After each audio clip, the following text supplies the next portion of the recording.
I grew up as Kaushal 041C. No last name, just my number.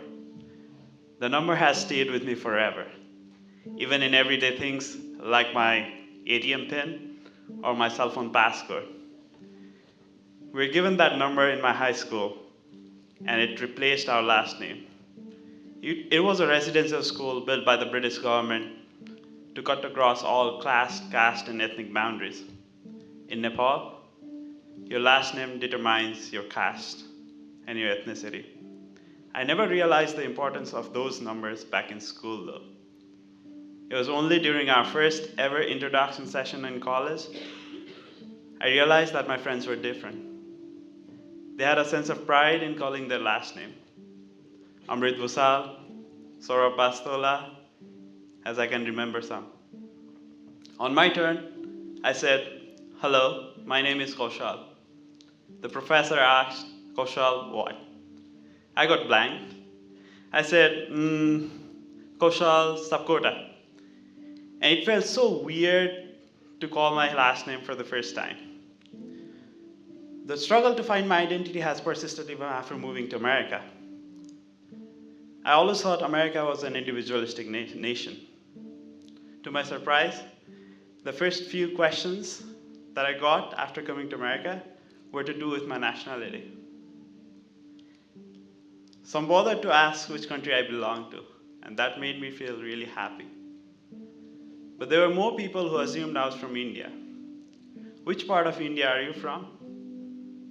I'm so glad to find another Desi here.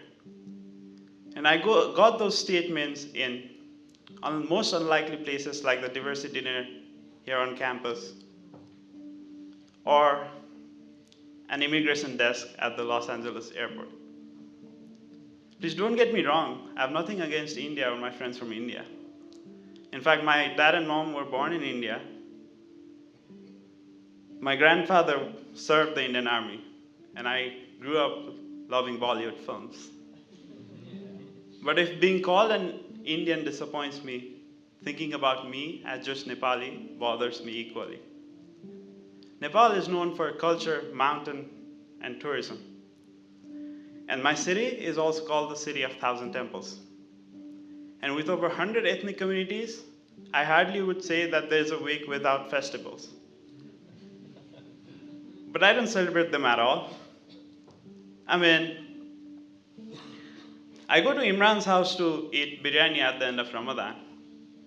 And me and Karuna, we go to the stupa to celebrate Buddha's birthday by lighting butter lamps. But I do that for food.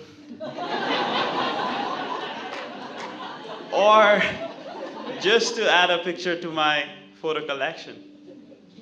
Or just to see how people interact with the culture. For research, I would say. Honestly, I don't have a festival that I love celebrating, except for Liverpool Football Club's big game. Yeah, you got me there. Soccer seems like a religion to me. Liverpool, my cult, and Premier League, the biggest festival on earth. And this Liverpool scarf is the first thing that goes to my bag whenever I travel. I love holding this and taking pictures. And someday, I shall take picture in the stadium of Liverpool Football Club in England, Anfield, we call it. I'm going to Europe in 3 months, and we'll be there for another 2 years, hopping around cities to finish my next graduation program.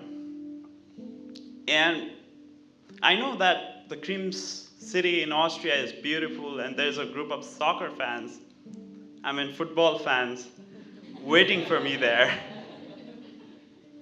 But the struggle to find my identity will persist, I guess. However, after struggling for all these years, I've kind of realized that I was born to be a traveler. A person without predefined identity. A person flexible enough to adjust to new places and culture. A person traveling around the world with his Liverpool scarf and his camera. So if you ever see a random South Asian looking guy on a city you're traveling with a Liverpool scarf and a camera, you could possibly greet him, "Hi, Kaushal 041. I would love to have a coffee or a beer with you. Thank you.